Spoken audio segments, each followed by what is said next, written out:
A vida tem uma maneira misteriosa de unir destino. Às vezes, tudo começa com algo simples, um olhar, um gesto, uma coincidência. E outras vezes, tudo o que é preciso é um ato de bondade para reacender histórias que o tempo tentou apagar. Esta é uma daquelas histórias. Uma narrativa que mistura romance, segredos de família e a dor silenciosa da injustiça social. Amanda era uma jovem roteirista, sonhadora, batalhadora e invisível aos olhos de uma cidade que corre sem parar. Como tantos outros talentos espalhados pelos becos de São Paulo, ela escrevia roteiros enquanto enfrentava filas de ônibus, frilas que mal pagavam o aluguel e portas que raramente se abriam. E foi justamente em uma dessas idas e vindas da vida, em um aeroporto movimentado, que tudo começou. Ela não sabia, mas ao ajudar uma idosa aparentemente frágil e perdida, estava abrindo a porta para um passado que voltaria com força total. Um passado que envolvia sua infância, seu pai e um mundo que ela pensava ter deixado para trás. Porque aquela senhora era Sara, mãe de Marcos, um empresário milionário e solitário que escondia mais do que seu sucesso podia revelar. Este vídeo é sobre encontros que não acontecem por acaso, sobre laços que se desfazem, mas não se rompem, sobre como o amor às vezes precisa de anos, até mesmo décadas, para florescer em meio aos escombros do que um dia foi injusto. Prepare-se para mergulhar em um universo onde a gentileza tem consequências inesperadas e onde o perdão pode ser mais poderoso que qualquer fortuna. Uma história de coragem, de confrontar o passado, de resistir às diferenças impostas pela sociedade e de reencontrar o amor nos lugares mais improváveis. Está pronto para seguir nessa história com a gente? Porque agora começa a jornada de Amanda e nada mais será como antes. A infância de Amanda era marcada pelo som do portão eletrônico da mansão se fechando. Ela se lembrava do cheiro da grama recém-cortada, das folhas secas que voavam ao redor de seu pai enquanto ele cuidava do extenso jardim da família Albuquerque. Ela o observava de longe, atrás da cerca viva que separava os empregados dos patrões. Ela não entendia bem por que não podia brincar com as outras crianças da casa, especialmente com aquele menino de olhos curiosos que sempre a espiava pela janela do segundo andar. O nome dele era Marcos. Naquela época, eles eram apenas duas crianças separadas por mundos diferentes. Amanda cresceu nos fundos da propriedade em uma casa de empregados, onde o som da TV era abafado pelas ordens secas da governanta. Seu pai, Vicente, era um homem íntegro, mas silencioso. Dizia pouco, mas quando falava, suas palavras vinham carregadas de sabedoria e tristeza. Ele servira aquela família por mais de 20 anos. Sabia de segredos que ninguém mais sabia. E talvez por isso um dia tenha decidido ir embora sem dar explicações. Amanda nunca entendeu o motivo real da demissão repentina de seu pai. Tudo o que sabia era que, em uma tarde de tempestade, ele voltou para casa com os olhos vermelhos e anunciou que estavam se mudando. Da noite para o dia, ela foi arrancada de um lugar que, apesar das restrições, era o único que conhecia como lar. Sua mãe, sempre calada, apenas fez as malas e a puxou pela mão. "É melhor assim", dizia ela, com uma voz que misturava resignação e alívio. Anos se passaram e Amanda cresceu, tentando apagar aquele capítulo de sua vida. Estudou com bolsas, trabalhou como atendente de livraria, revisora de textos, vendedora de planos de internet. Mas sua verdadeira paixão sempre foi escrever histórias. E foi escrevendo, entre cafés e madrugadas insones, que ela começou a se encontrar. Criava personagens que lutavam por justiça, que enfrentavam as elites, que rompiam com as expectativas. Era sua forma de desabafar o que o mundo nunca lhe permitiu dizer em voz alta. Enquanto isso, Marcos seguia um caminho oposto. Herdou o império do pai, um conglomerado de tecnologia e comunicação que crescia ano após ano. Tornou-se o rosto de uma nova geração de empresários, frios, eficientes, conectados, mas profundamente solitários. Seu sucesso era inquestionável, mas sua humanidade, essa ele guardava bem escondida, como uma cicatriz que ninguém devia ver. Após a morte repentina do pai, Marcos assumiu os negócios com pulso firme, afastando-se ainda mais da mãe, Sara, uma senhora elegante e silenciosa que via o filho se tornar tudo aquilo que o marido havia sido e mais. Foi em meio a esse cenário que Amanda e Sara se encontraram pela primeira vez, ou melhor, reencontraram-se em um aeroporto de São Paulo. Era uma tarde abafada e o saguão estava lotado. Sara andava devagar, com uma pequena mala de rodinhas e um semblante confuso. Os painéis anunciavam mudanças nos portões e a movimentação deixava qualquer um tonto. pronto. Amanda, que esperava um voo atrasado para Belo Horizonte, onde iria apresentar um roteiro em um festival de cinema independente, viu a senhora sentada sozinha, com o olhar perdido. Por instinto, se aproximou. "Está tudo bem?" perguntou com suavidade. Sara levantou os olhos e hesitou. Sua postura era de alguém acostumada a não depender de ninguém, mas o tempo havia lhe roubado parte dessa autossuficiência. "Acho que trocaram meu portão. Eu não entendo direito esses avisos." Amanda sorriu e, com paciência, pegou o bilhete da mão da senhora. Verificou o novo número do portão, ofereceu-se para acompanhá-la. Durante o trajeto, conversaram pouco, mas algo naquela mulher despertou em Amanda uma estranha familiaridade. Talvez fosse o modo como segurava a bolsa com firmeza, ou o tom da voz, carregado de uma dignidade que lembrava sua mãe. "Obrigada, minha filha. Você foi um anjo." Amanda sorriu, mas sentiu um nó na garganta. Aquela expressão, "minha filha", ecoou dentro dela de um jeito desconcertante. Ela se despediu com um leve aceno, sem saber que aquele breve encontro acabaria alterando o rumo de sua vida. Enquanto isso, do outro lado da cidade, Marcos desligava uma chamada de negócios com os olhos fixos na tela, onde números dançavam como fantasmas. Ele vivia cercado de dados, gráficos, projeções, mas não conseguia se lembrar da última vez que teve uma conversa verdadeira com alguém que não quisesse algo em troca. Quando recebeu a mensagem da companhia aérea informando que sua mãe havia perdido a conexão do voo por causa da mudança de portão, algo dentro dele se acendeu. Um incômodo leve, quase imperceptível, mas real. Ele ligou para ela, que atendeu com a voz suave, contando que uma jovem havia lhe ajudado. Uma moça muito educada, Marcos, tão diferente das pessoas apressadas de hoje em dia. Parecia até uma daquelas meninas de antigamente, sabe? Ele ouviu sem dar muita importância, mas registrou o comentário. Nos dias seguintes, a lembrança da moça do aeroporto foi crescendo na mente de Sara. Aquela gentileza sem interesse mexeu com ela. Em casa, mexendo em álbuns antigos, se deparou com uma foto de Amanda, ainda menina, ao lado do pai, Vicente, nos jardins da mansão. Um calafrio percorreu sua espinha. Poderia ser, mas como confirmar? Decidiu guardar a descoberta para si, por enquanto. Enquanto isso, Amanda, de volta a São Paulo, estava prestes a ter sua primeira grande oportunidade. Um dos jurados do festival se interessou pelo seu roteiro e a convidou para uma reunião com uma produtora. O roteiro contava a história de uma mulher que enfrenta os segredos do passado para poder viver um grande amor. Uma história que, sem saber, espelhava sua própria vida. Mas antes mesmo que pudesse celebrar, um e-mail mudou tudo. Era um convite formal para um projeto de roteiro encomendado por uma produtora de grande porte que queria adaptar histórias reais com potencial emocional. A pessoa que indicara seu nome, uma senhora chamada Sara Albuquerque. Amanda ficou paralisada ao ler o nome. Albuquerque não era um sobrenome comum. E como aquela mulher a conhecia? O que parecia uma coincidência, logo se revelaria o início de uma teia muito mais complexa, onde passado e presente, dor e esperança iriam colidir de forma inesperada, porque a verdade, escondida por tantos anos, começava agora a bater à porta. E como em toda boa história, o melhor ou o pior ainda estava por vir. A produtora ficava em uma cobertura discreta no centro de São Paulo, cercada por vidro e silêncio. Amanda chegou alguns minutos antes da hora marcada, com o coração acelerado e a mente embaralhada. Ainda tentava entender como o nome de Sara Albuquerque fora parar naquele convite. Seu nome de solteira era o mesmo que o da família onde o pai dela trabalhava. Aquilo não podia ser apenas uma coincidência. Foi recebida por uma jovem simpática da equipe de produção e logo depois conduzida até uma sala elegante, iluminada por uma luz suave e pontuada por quadros modernos. Sentada à cabeceira da mesa, lá estava ela, Sara, impecavelmente vestida, com um colar de pérolas e os olhos firmes, mas não duros. "Amanda, querida, que bom te ver de novo", disse com um leve sorriso, como se fossem velhas conhecidas. Amanda, confusa, retribuiu o cumprimento e sentou-se, tentando entender o que estava acontecendo. Após alguns elogios ao roteiro que ela havia apresentado no festival, Sara foi direto ao ponto. "Eu te procurei porque senti que havia algo especial em você. Não apenas no seu talento, mas na sua presença. Depois daquele dia no aeroporto, algo me inquietou. E então eu vi uma foto antiga. Você, ainda criança, ao lado do seu pai, Vicente." Amanda congelou. "Como a senhora, eu reconheci você. E mais do que isso, reconheci a culpa. Algo que ficou preso em mim por muitos anos. Seu pai nunca deveria ter saído daquela casa do jeito que saiu." Amanda olhou fixamente para Sara, sem saber o que sentir. Seu peito se apertou apertava. A infância silenciosa, a ausência do pai nos últimos anos de vida, os olhares tristes de sua mãe. Tudo parecia se conectar em uma teia antiga, escondida por décadas. Sara suspirou fundo, como quem decide atravessar um abismo. Seu pai foi expulso injustamente. Ele foi acusado de algo que não fez. E eu não tive coragem de enfrentá-los. Nem meu marido, nem a sociedade que me cercava. Fui fraca, cúmplice pelo silêncio. Amanda sentiu as lágrimas queimarem os olhos, mas manteve o rosto firme. E por que agora? Porque estou cansada de carregar isso. Porque o tempo passa e a gente começa a entender que há feridas que só se curam quando a verdade é dita. E talvez porque você tem o direito de saber. Antes que Amanda pudesse reagir, a porta se abriu e entrou Marcos. O impacto daquele reencontro foi sutil, mas sísmico. Amanda o reconheceu imediatamente. Os traços eram os mesmos do menino que a observava pela janela, mas agora estavam mais rígidos, mais austeros. O terno elegante e a expressão controlada davam a ele um ar de quem aprendeu a esconder tudo, inclusive a dor. Marcos, esta é Amanda. Amanda, este é meu filho. Por um segundo, o silêncio preencheu a sala como uma sombra. Ele a olhou com curiosidade, tentando encaixar o rosto dela em algum lugar do passado. Já nos vimos antes? Perguntou, tentando parecer casual. Amanda hesitou. E eu conheci sua mãe, no aeroporto. Ah, sim, disse ele, sem muito entusiasmo. Sara interveio. Amanda é filha de Vicente. A mudança no rosto de Marcos foi imediata. Os olhos se estreitaram e o corpo, que até então parecia relaxado, enrijeceu como se tivesse acabado de receber um golpe invisível. Vicente, o jardineiro? Perguntou sem esconder o espanto. Sim, respondeu Amanda, sem baixar o olhar. A tensão era palpável. Sara tentava manter a calma, mas sabia que as próximas palavras definiriam o rumo daquela conversa. Marcos, eu pedi que ela viesse porque acho que chegou a hora de lidarmos com o passado. Eu não espero que você compreenda tudo de imediato, mas precisamos reavaliar o que realmente aconteceu naquela época. Marcos respirou fundo e se levantou. Isso é absurdo. Por que trazer isso agora? O passado não muda. Amanda, com a voz contida, respondeu. Não muda, mas ainda dói. Nos dias que se seguiram, Amanda mergulhou em memórias que julgava perdidas. Sua mãe, inicialmente resistente, acabou revelando parte da história que escondia há anos. Vicente fora acusado de roubo, um colar desaparecido, uma denúncia anônima e um julgamento silencioso dentro dos muros da mansão. Ninguém o defendeu, nem mesmo Sara. E ele, com orgulho ferido, preferiu ir embora a se humilhar pedindo justiça. Mas Amanda sabia. Seu pai nunca teria feito aquilo. Ela começou a investigar. Procurou antigos empregados, vasculhou registros antigos, buscou pistas. E aos poucos, a verdade começou a emergir. A acusação partira da própria governanta, uma mulher conhecida por invejar Vicente. A joia havia sido encontrada meses depois em um compartimento esquecido, mas nada foi dito. A reputação de Vicente já estava destruída. Não valia a pena mexer na poeira, como disseram na época. Enquanto isso, Marcos lutava com seu próprio conflito interno. A revelação sobre o passado de Vicente despertou nele memórias desconfortáveis. Lembrava-se das vezes em que o jardineiro o ensinava a plantar pequenas mudas no quintal. Lembrava do riso leve, das mãos calejadas e da voz firme. Era talvez a única figura masculina que ele realmente respeitava na infância. E ao mesmo tempo fora ensinado a esquecê-lo como alguém indigno. Algo dentro dele começou a ruir. Os encontros entre Amanda e Marcos se tornaram inevitáveis. A produtora insistiu na parceria entre os dois para o novo projeto. Uma história sobre reconciliação e segundas chances. No início, o clima era de desconfiança mútua, mas o processo criativo começou a quebrar as barreiras. Ela escrevia com a alma. Ele lia com os olhos da razão. E entre revisões, discussões e silêncios carregados, começaram a se enxergar de verdade. Em uma tarde chuvosa, após mais uma sessão de trabalho, Amanda perguntou: "Você acha que somos prisioneiros do que nossos pais fizeram?" Marcos olhou pela janela por alguns segundos antes de responder. "Eu acho que somos prisioneiros das verdades que escolhemos ignorar." Foi nessa mesma tarde que ele a levou até a antiga mansão. Estava desocupada há meses e agora parecia um monumento abandonado à arrogância de outra época. Lá no jardim, entre as roseiras secas, Amanda se abaixou e encontrou por acaso uma pequena placa de madeira enterrada no chão. Nela, escrito à mão, estava o nome Vicente. Era uma marca deixada por seu pai, talvez como um último protesto silencioso. Amanda chorou ali mesmo, e Marcos, pela primeira vez em muito tempo, tempo, não tentou desviar o olhar da dor alheia. Pela primeira vez, ele ficou. O tempo, quando carrega memórias, passa devagar. Amanda e Marcos, agora mais próximos pela convivência forçada do projeto, passaram a conhecer nuances um do outro que iam além das palavras trocadas nas reuniões. Era como se algo invisível estivesse puxando os dois para um território proibido, onde o passado assombrava e o futuro era uma promessa incerta. Durante o desenvolvimento do roteiro para a produtora, Amanda propôs que a história girasse em torno de uma mulher que, ao descobrir uma mentira que destruiu sua família, resolve confrontar o homem por trás da injustiça, mas acaba se apaixonando por ele. Era uma ideia corajosa, arriscada, quase autobiográfica, e ela sabia disso. Marcos, ao ler o esboço, ficou em silêncio por minutos. Depois, disse apenas: "É corajoso, mas perigoso. As pessoas não gostam de histórias que os fazem questionar suas próprias culpas." Amanda respondeu com firmeza, e talvez por isso mesmo elas precisem ouvir essa história. O roteiro avançava, mas o que realmente crescia era a intimidade entre os dois. Não da forma tradicional. Ainda havia farpas, desentendimentos, mas, aos poucos, o olhar dele se tornava mais humano, e o dela menos defensivo. Até que veio o dia da tempestade. Era uma noite de sexta-feira. A cidade estava imersa em um caos de trovões, buzinas e correria. Amanda havia ficado até tarde ajustando cenas no estúdio quando Marcos apareceu com 2 taças de vinho e uma pizza simples, mussarela como ela gostava. "Acho que merecemos uma pausa", disse, com um sorriso contido. Amanda, surpresa, aceitou. Era a primeira vez que ele se permitia algo fora do script. Conversaram sobre tudo, menos sobre o passado. Riram, dividiram silêncios confortáveis. E quando os copos estavam vazios, ele perguntou: "Você acredita que certas coisas são escritas antes mesmo de acontecerem? Tipo destino? Tipo reencontro?" Amanda hesitou. O olhar dele era diferente. Não havia julgamento, apenas curiosidade. Então respondeu: "Eu acredito que algumas pessoas voltam à nossa vida não porque precisam, mas porque nós precisamos delas, mesmo sem saber." Foi nesse momento que Marcos a beijou. Não foi um beijo cinematográfico, foi um beijo real, cheio de hesitação, medo, desejo e dúvida. Um beijo que nasceu da dor, da memória e da esperança. Um beijo que, ao mesmo tempo que curava, feria. Amanda, ao se afastar, sentiu o coração acelerar como se estivesse em queda livre. "Isso é um erro", sussurrou. "Ou talvez seja o início de algo certo", ele respondeu. Mas ela sabia. O amor não bastava. Não quando havia feridas abertas. Não quando o nome do pai dela ainda ecoava como um fantasma entre eles. Nos dias seguintes, Amanda se afastou. Pediu licença da produção. Disse que precisava de tempo. E foi atrás do que lhe faltava. Uma verdade completa. Foi até o interior, a pequena cidade onde seu pai vivera os últimos anos de vida. Visitou o antigo amigo dele, um homem simples chamado Arnaldo, que lhe entregou uma caixa com cartas não enviadas. Seu pai escrevia muito, mas nunca teve coragem de mandar. As cartas eram endereçadas a Sara. Em uma delas, Vicente contava como viu o colar nos pertences da governanta dias depois do sumiço. Mas sabia que, se falasse, ninguém acreditaria. "Eles já decidiram quem sou, e quando o mundo decide, não adianta gritar", escreveu. Havia também uma carta para Marcos, escrita quando ele era ainda um menino. "Talvez um dia você cresça e descubra que o mundo nem sempre é justo, que os bons nem sempre vencem, e que às vezes a única herança que um homem pode deixar é a lembrança de que foi íntegro até o fim. Se você lembrar disso, já me basta." Amanda leu cada linha com as mãos trêmulas, chorou e decidiu que era hora de encarar tudo, inclusive o que sentia. Marcos, por outro lado, lidava com seu próprio terremoto emocional. Desde o beijo, algo dentro dele se desorganizou. O controle que sempre teve sobre a vida, os horários, os contratos, os silêncios, já não fazia sentido. Estava apaixonado, mas também confuso. Amava uma mulher que representava, ao mesmo tempo, o passado que queria esquecer e o futuro que desejava construir. Quando Amanda voltou, encontrou-o no jardim da antiga mansão, refazendo as trilhas de pedra que seu pai havia desenhado décadas antes. Era um gesto simbólico, uma tentativa de reconstrução. "Achei que não voltaria", ele disse, sem se virar. "Eu também", respondeu ela, com a voz firme. Ela entregou a ele a carta que seu pai escrevera. Marcos leu em silêncio, os olhos marejados. Quando terminou, disse apenas: "Eu era só um garoto, mas eu o admirava, mais do que ao meu próprio pai." Amanda assentiu. "E agora? O que vamos fazer com tudo isso?" Ele respirou fundo. "Eu não sei, mas sei que não quero que nossa história termine como a dos nossos pai. O silêncio que seguiu foi profundo, e dessa vez não era desconfortável, era necessário. Nos dias que seguiram, Amanda propôs uma reviravolta no roteiro que estavam escrevendo. Ao invés da personagem perdoar o homem por quem se apaixonou, ela o confrontaria com a verdade, não como punição, mas como libertação. E ele, em resposta, não pediria desculpas, agiria, faria algo concreto para reparar os danos. Marcos entendeu o recado e começou a agir. Reuniu os arquivos da empresa da família. Descobriu que parte das terras que pertenceram à antiga mansão estavam em disputa com famílias carentes da região. Ele reverteu o processo, criou um centro cultural no espaço e batizou o lugar com o nome Espaço Vicente. Foi um gesto simbólico, mas real. E Amanda, ao visitar o local na inauguração, viu algo que não esperava. Crianças plantando pequenas mudas no jardim, guiadas por um homem idoso que contava histórias sobre um jardineiro que acreditava que cada flor era uma forma de resistência. Ela sorriu e, naquele instante, percebeu que talvez o amor não seja sobre esquecer o passado, mas sobre fazer com que ele não defina quem seremos no futuro. Pode parecer algo de outro mundo, mas histórias como a de Amanda e Marcos acontecem todos os dias, especialmente em culturas onde a honra, a reputação e a família ainda carregam um peso imenso, onde as raízes de uma injustiça, muitas vezes cometida décadas atrás, continuam gerando frutos amargos e, em meio a esse solo duro, alguns têm a coragem de plantar novas sementes. Marcos havia iniciado sua jornada de redenção. O Espaço Vicente não era apenas uma homenagem, era uma declaração de que ele estava disposto a reconstruir, mesmo que com tijolos de arrependimento. Mas nem todos ao seu redor enxergavam dessa forma. A primeira barreira veio de dentro da própria família. Sara, sua mãe, ao saber da homenagem, não ficou satisfeita. Um centro cultural com o nome daquele homem, ela disse com a voz trêmula. Você quer que pensem que fomos os vilões da história? Mãe, não é sobre o que os outros vão pensar, é sobre o que sabemos que aconteceu e o que podemos fazer agora. Eu era jovem, Marcos, e confiei nas pessoas erradas. Achei que estava protegendo você, protegendo todos nós, mas destruiu uma vida, duas na verdade. Amanda cresceu sem pai e eu cresci sem saber a verdade. Sara ficou em silêncio. As lágrimas vieram, mas ela as conteve. Orgulho, ainda que ferido, continuava sendo o fio que costurava sua personalidade. Talvez você esteja certo, mas não pense que isso vai consertar tudo. Não vai, mas é um começo. Essa é a realidade de muitas famílias que, ao longo do tempo, alimentaram segredos em nome de uma paz frágil. Quando a verdade finalmente emerge, ela não vem para destruir, mas para sacudir. E nesse abalo surgem possibilidades de cura, se houver coragem para enfrentar os escombros. Amanda, por sua vez, também enfrentava seu próprio tribunal emocional. Alguns membros da sua família não viam com bons olhos sua aproximação com Marcos. Sua tia-avó foi direta. Você esqueceu o que sua mãe sofreu? Você sabe o que esse nome significou para nós? Eu não esqueci, mas também não posso viver prisioneira de um passado que me impede de enxergar o presente. Ele está tentando mudar. E eu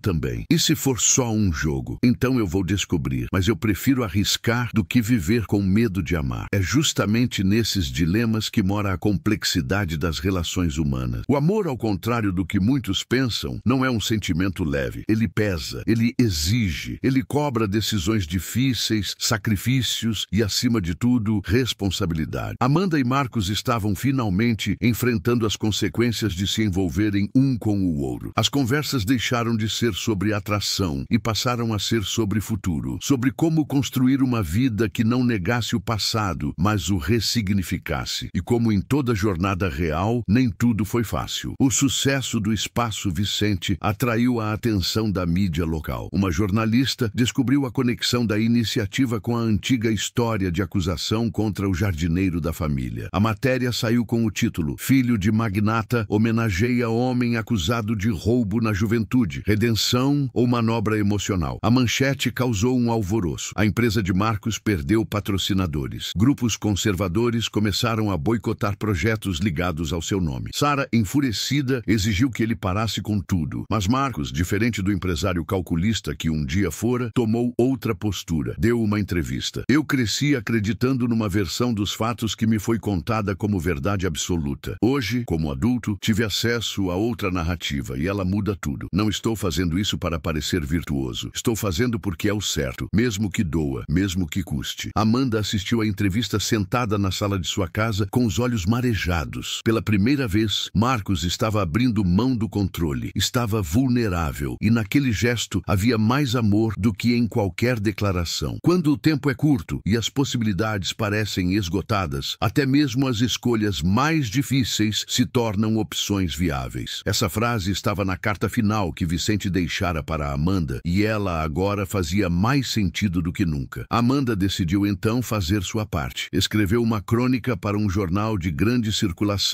intitulada O Peso do Silêncio, quando o amor exige que a verdade seja dita. No texto, sem citar nomes, ela descrevia como uma mentira pode atravessar gerações, mas também como a coragem de um gesto, um pedido de perdão, uma homenagem, uma atitude concreta pode abrir espaço para a cura. O texto viralizou. Pessoas de diferentes lugares começaram a compartilhar relatos de reconciliação, de pais que pediram perdão a filhos, de amizades retomadas depois de anos. Foi como se a história deles tivesse acendido uma centelha em outras vidas. Marcos e Amanda, agora unidos não apenas por um amor nascente, mas por uma missão comum, começaram a trabalhar juntos em novos projetos. Criaram um programa de bolsas para jovens roteiristas de comunidades periféricas. Amanda assumiu a curadoria. Marcos, o financiamento. Mas o mais importante, assumiram juntos o compromisso de escrever novas histórias. Histórias que nascessem da dor, mas que florescessem na esperança. E como acontece nas melhores narrativas da vida, foi numa tarde comum que tudo mudou de novo. Enquanto visitavam uma escola rural apoiada pelo projeto, uma menina se aproximou de Amanda e perguntou: "Você acredita mesmo que pessoas que fizeram coisas ruins podem mudar?" Amanda se ajoelhou, olhou nos olhos dela e respondeu: "Eu acredito que o amor não apaga o passado, mas ele pode mudar o final da história." A menina sorriu. E Amanda entendeu que talvez ali estivesse sua verdadeira redenção. Há amores que chegam como tempestades, inesperados, avassaladores, destruindo certezas para dar lugar ao novo. Outros, como o de Amanda e Marcos, começam em silêncio, um gesto no aeroporto, um olhar sem pretensão, e crescem como as árvores que Vicente cuidava, lentamente, com raízes firmes, discretas, mas profundas. Depois do impacto da crônica de Amanda e da entrevista sincera de Marcos, os dois se viram no centro de algo maior do que imaginavam. Não apenas um romance em construção, mas um símbolo, um lembrete de que a reconciliação, a redenção e o amor são possíveis, mas exigem algo raro hoje em dia: verdade. Nos meses que se seguiram, a vida não se tornou um conto de fadas, mas ganhou cor. O projeto Espaço Vicente foi reconhecido com um Prêmio Nacional de Cultura. Marcos foi convidado a falar em universidades, não como empresário de sucesso, mas como alguém que errou e que teve a coragem de consertar. Amanda, por sua vez, viu sua carreira como roteirista finalmente ganhar o reconhecimento que lutou para merecer. Recebeu convites para escrever séries, documentários e até filmes, mas recusou vários. Queria contar apenas histórias que realmente acreditava, que fizessem eco ao que viveu. Numa manhã de sábado, os dois caminharam de mãos dadas pelo Jardim Botânico de São Paulo. Não era uma data especial, não era aniversário de nada, mas foi nesse dia, cercado de verde, que Marcos, olhando para uma árvore semelhante à que seu pai plantara anos atrás, disse: "Você percebe que se você não tivesse ajudado minha mãe naquele aeroporto, nada disso teria acontecido?" Amanda sorriu. "Às vezes, as maiores mudanças começam com o menor dos gestos." Ele a olhou nos olhos. "E às vezes, o destino espera o tempo certo para juntar duas vidas, mesmo que leve décadas." Amanda abaixou os olhos por um instante, como quem sente o peso da verdade em forma de ternura. "Às vezes, o destino precisa de ajuda, Marcos. Precisa de gente que tenha coragem de interromper o ciclo, de perdoar, de fazer diferente." Ele tirou do bolso uma pequena caixinha. Abriu. Um anel simples, mas com um detalhe que a fez se emocionar. A pedra central era azul, como as hortênsias que Vicente cultivava no quintal da mansão, e as laterais tinham pequenas inscrições: coragem e verdade. "Amanda, não é um pedido, é um convite. Vamos escrever essa história juntos?" Ela não respondeu com palavras, apenas o abraçou, forte, com todo o peso do passado que os dois estavam dispostos a carregar juntos.